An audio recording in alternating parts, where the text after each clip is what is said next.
ทักทายสบายดีทุกคน ฮะ โอ้พอกันย่ำคำพี่น้องมานี่ลงมาอัน ซอยพอค่อมยอดเขาเนาะอยู่ทงไห่ทงหน้าพี่แหละพี่น้องเอ้ยช่วงนี้กะเขาสู่ฤดูหนาหน้าเต็มตัวเนาะสำหรับการยอดเขาหรือว่าหวานเขามันนี่ก็เริ่มวันแรกเนาะเครื่องยอดเขาหน้าต้ม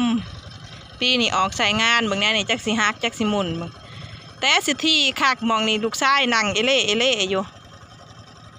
พูนสบายดี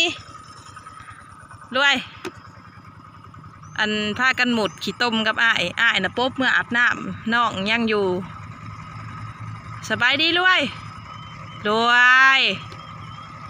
บ่เลิกไปหาใครเบิดแล้วโอ้ยลูกเข้าบนนี้นะอย่าเฮ็ดเขาเหี่ยนะมันถี่โพดแล้วนะว้าพอความขาดป้าไว้เนาะ1 ไห่ 2 ไห่ที่ 3ก็กำลังใกล้สิแล้วงานหนักเลยวันนี้พอค่อมทั้งไทยทั้งขาดเบิดมือเลย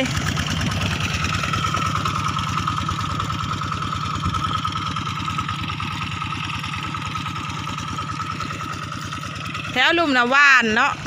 แถวแคมน้องขึ้นมานะว่าน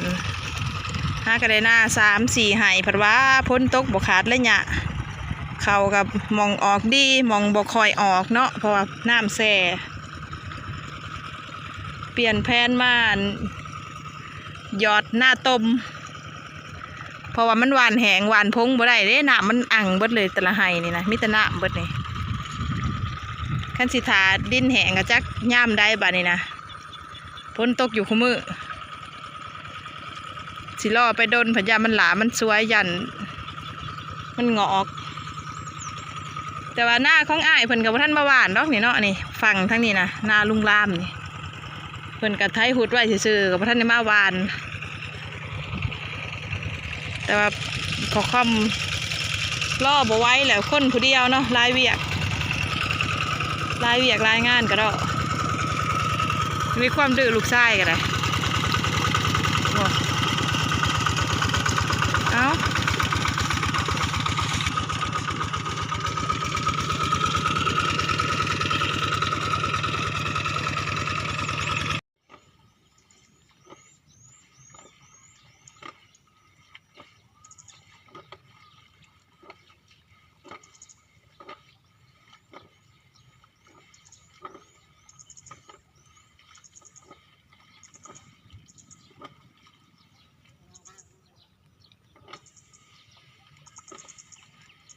ตอนนี้พอค่อมมันก็ลงมือหยอดกับเบิดแล้วเถ่า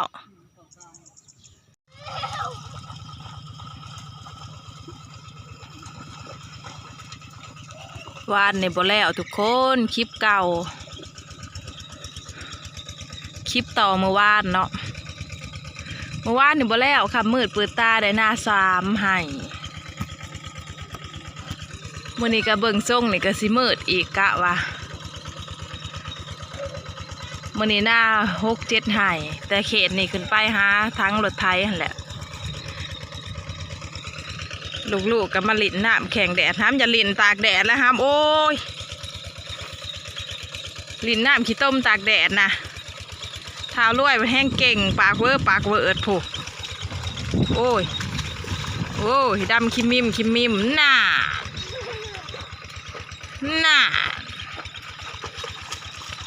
ไปจักน้อยขึ้นเมื่ออาบน้ำนะครับเมื่ออาบน้ำกินข้าวอยู่เฮือน11 โมงแล้วนี่นะ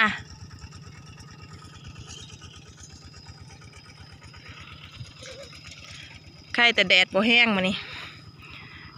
คึมบดนี่ข้าวหน้าหวานแล้วนี่ สิได้กินได้หยำอยู่บ่พี่น้องเอ้ยจะมาห่างเถอะเด้สมาตรงมาเซ็งเถอะเนาะ จะมาเป็นจังสี่เนาะอันแม่นหนอกะหรือหนอหยาเด้อันขึ้นซ่อนนี่สงสัยสิเป็นอันหยาพักอีตบบ่ลืมหยาอีหยังแล้ว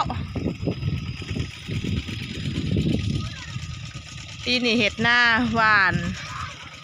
หน้าหยอดยาวิดน้ำใส่น่องกว่าจังนั้นมันเข่าตาขีดเป็นตาแดงตาดำหย่อนนะฮะน้ำเปื้อนๆเลยนะฮะไปขึ้นมาห้ามน้ำปะได้จักโตเลยกับปูนะ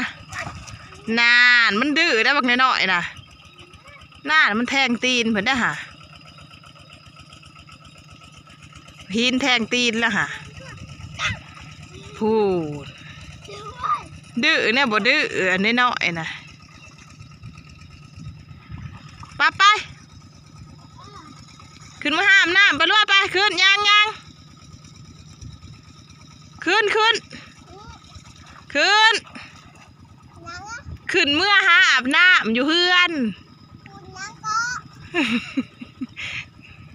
เมื่ออาบน้ำอยู่เฮือน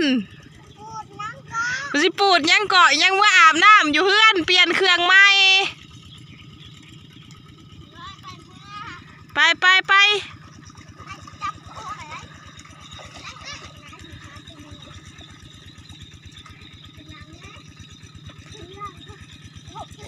โอ้ยเอาตายคักถือเอาขู่กระปูนไปเมื่อห้ามน้ำกินข้าวลูกนอนตื่นยังลงมาใหม่บักรวยนะ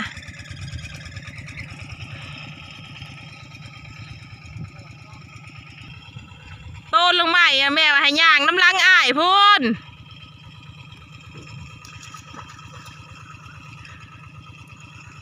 นี่ยัง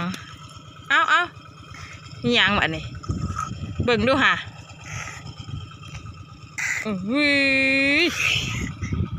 กินน้ำบ่เป็นอย่างยังคาคอ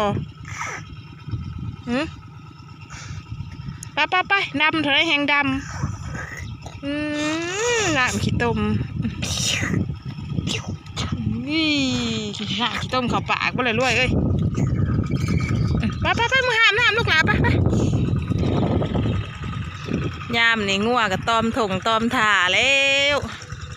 ไปหาเจ้าไหลมาหาคอยไหลแล้วยามนี่บ่ท่านในเลี้ยงเนาะงัวก็ได้ไอ้สิมาลุยหน้าหวานพอค่อมอีกแล้วได้นะเอาอดเอาหวานนี่แหละแล้วจังให้พอค่อมเน่งลวดช็อตลงมา